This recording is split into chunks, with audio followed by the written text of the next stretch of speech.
Bismillahirrahmanirrahim. Barlıq hamdu sana Cenab-ı Allah'a olsun. Şundaqla Peygamberimizge, ail tavabatlarına ve onunla taki kıyamet geçkenlerge durut salamlar bolsun.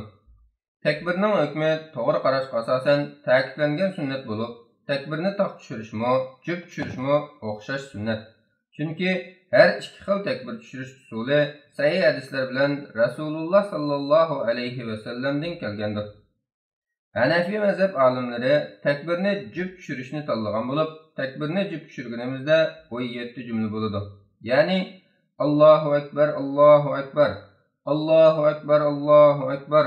أشهد أن لا إله إلا الله أشهد أن لا إله إلا الله أشهد أن محمد رسول الله أشهد أن محمد رسول الله حي على الصلاة حي على الصلاة حي على الفلاح حي على الفلاح قد قامت الصلاة قد قامت الصلاة الله أكبر الله أكبر لا إله إلا الله.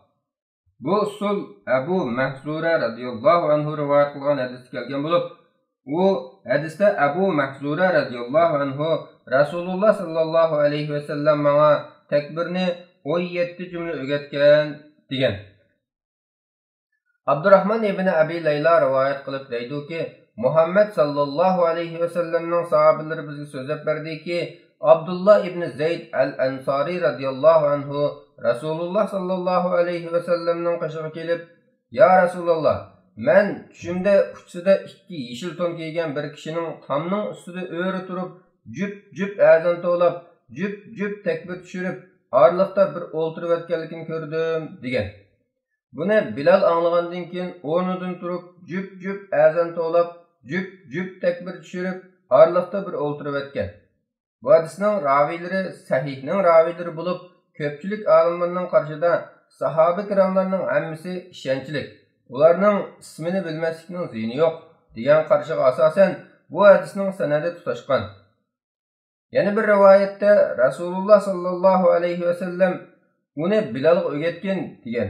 Shuning bilan Bilal o'rnidan turib, jup azon to'lab, jup takbir tushirib, orliqda bir o'ltirib o'tgan.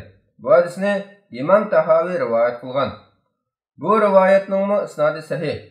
Yuqorqi hadisni Bayhaqi Muxtasari Xilafiyat degan kitobida Abdullah ibn Zayd radhiyallohu anhuning navrisi Abdullah ibn Muhammad ibn Abdullah ibn Zayddan Abdullah ibn Muhammad otasi orqali bo'sidan deb rivoyat qilgan bo'lib, bu hadisni Hafiz ibn Hajar isnodi sahih deb bağlagan va bu hadisning yana bir shohidi bor degan.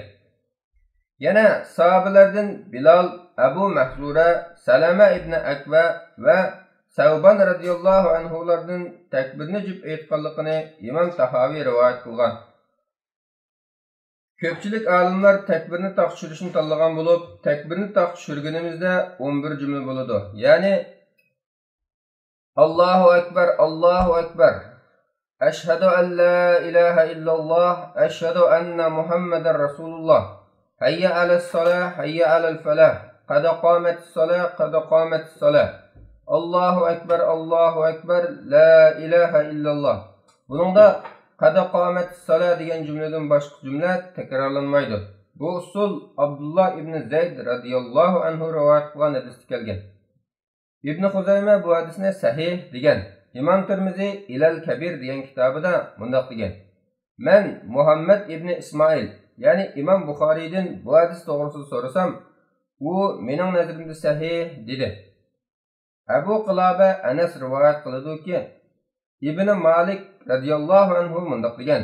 Bilal azonni jup, takbirni taq aytishga buyurildi. Yana bir rivoyatda Anas radhiyallohu anhu mundaq degan. Bilal azonni jup, takbirning qad qomat salatdan boshqa so'zlarini taq aytishga buyurilgan. Demak, yuqorqi har ikki usul Rasululloh sallallohu alayhi va sallamdan sahih yo'l bilan kelgandir. Buningga asosan diyorimizdagi jup o'qish usulimiz sahih hadisga tayangan to'g'ri usul bo'lg'achqa, diyorimizdagi Hanafiy mazhab tanlagan bo'yicha amal qilib kelayotgan bu to'g'ri usulni atay o'zgartib, jidal majroga avomlar o'rtasida g'alvaga sabab bo'lishining o'rni yo'q. Jidalga sabab bo'lmaydigan ahvolda taq yoki jup qaysi bir usulda takbir aytsa sunnatga muvofiq ish qilgan bo'ladi. Vallohu a'lam. Fatvoda doktor Abdulaziz rahmatulloh